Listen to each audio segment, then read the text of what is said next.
UP विधानसभा सत्र के पहले दिन सपा नेताओं ने पार्टी के राष्ट्रीय अध्यक्ष अखिलेश यादव के नेतृत्व में पद यात्रा की।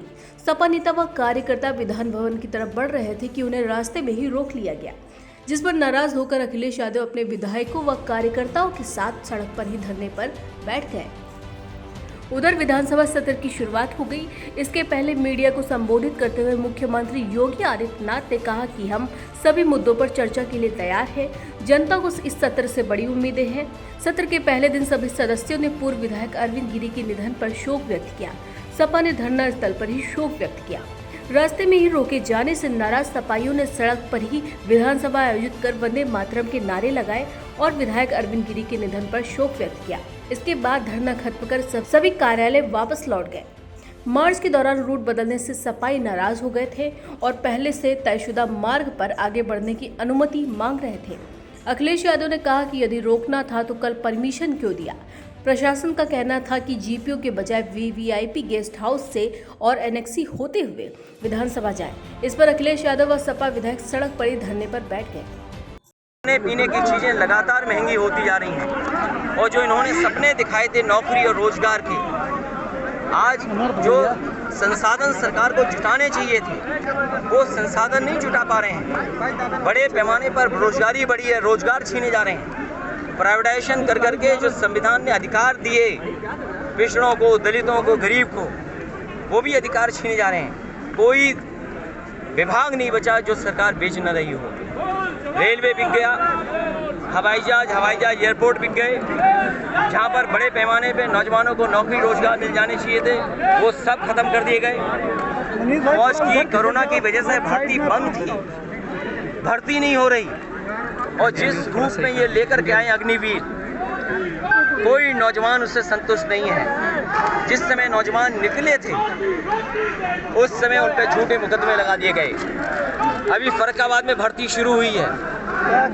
1,13,000 से ज़्यादा नौजवानों ने 12 जिले के लोगों ने फॉर्म भरे हैं, लेकिन सरकार पीठ मोड़ लेती है जब उनसे पूछा जाए कि आखिरकार कितनों को अग्निवीर में भर्ती करोगे।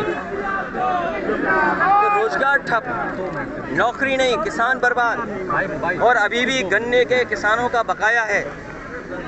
चीनी मिलें किसानों का गन्ने की कीमत नहीं दे पा रही हैं। बिजली महंगी हो गई है, जर्जर हो गए ट्रांसफार्मर।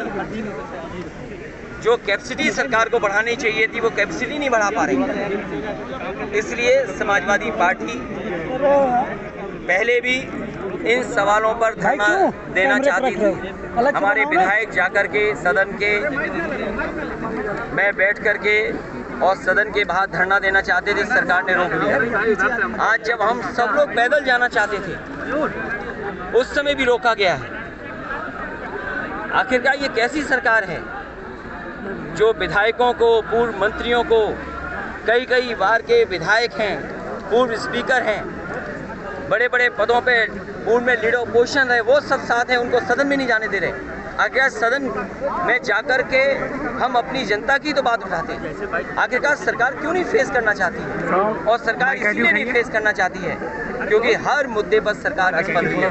लेकिन लोकतंत्र के मूल्यों को बचाने के लिए समाजवादी पार्टी इसी तरह यही सड़क का रास्ता अपनाएंगे। जब सदन में इन्होंने नहीं जाने दिया तो सदन चला करके वंदे मातरम से शुरुआत कर करके और हमारे जो विधायक अरविंद गिरी जो हमारे बीच नहीं रहे उनकी भी शोक सभा कर करके खत्म की है।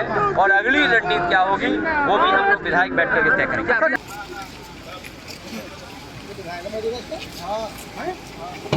सरकार क्यों बैरिकेडिंग कर रही है?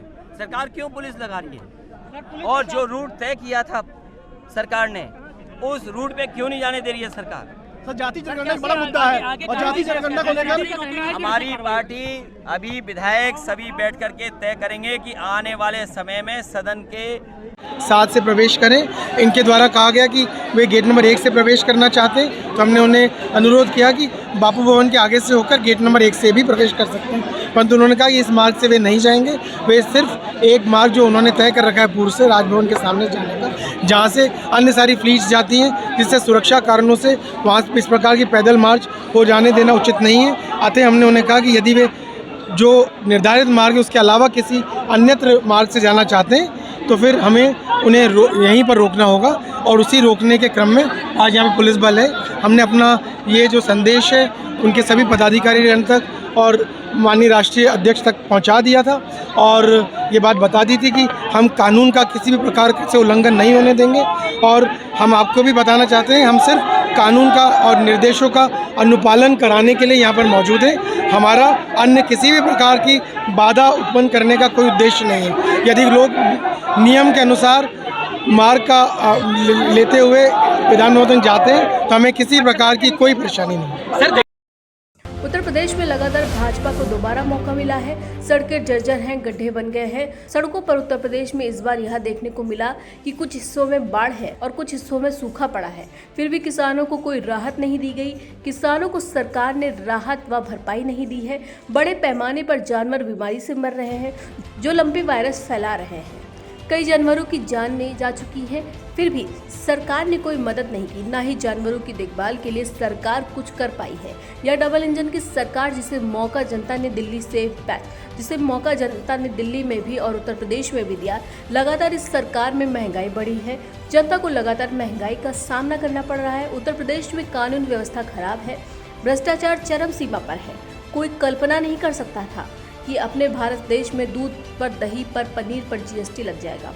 और न केवल जीएसटी लगाई गई बल्कि खाली खाने पीने की चीज़ें लगातार नहीं हो रही हैं। और जो भाजपा ने सपने दिखाए वे सब फेल होते नजर आ रहे हैं। बड़े पैमाने पर बेरोजगारी बढ़ी है। उत्तर प्रदेश में जो दलितों और पिछड़ों को संविधान ने अधिकार दिए हैं, आज जब हम पैदल जाना चाहते थे तो रोका गया। यह कैसी सरकार है जो विधायकों को, पूर्व मंत्रियों को, जो कई बार विधायक हैं, पूर्व स्पीकर हैं, बड़े बड़े पदों पर स्थापित हैं, उनको सदन में नहीं जाने दिया गया। हम सदन में जनता के ही मुद्दों को उठाने के लिए जा रहे थे। भाजपा सरकार ने आखिर क्यों नहीं इन मुद्दों को फेस करना चाहती है। आज जब हम पैदल जाना चाहते थे तो रोका गया। यह कैसी सरकार है जो विधायकों को, पूर्व मंत्रियों को, जो कई बार विधायक हैं, पूर्व स्पीकर हैं, बड़े बड़े पदों पर स्थापित हैं, उनको सदन में नहीं जाने दिया गया। हम सदन में जनता के ही मुद्दों को उठाने के लिए जा रहे थे। भाजपा सरकार ने आखिर क्यों नहीं इन मुद्दों को फेस करना चाहती है। लोकतंत्र को बचाने के लिए समाजवादी पार्टी इसी तरह से उठाते रहेंगे। अब अगली रणनीति क्या होगी वह हम सभी विधायकों के साथ बैठक तय करके करेंगे।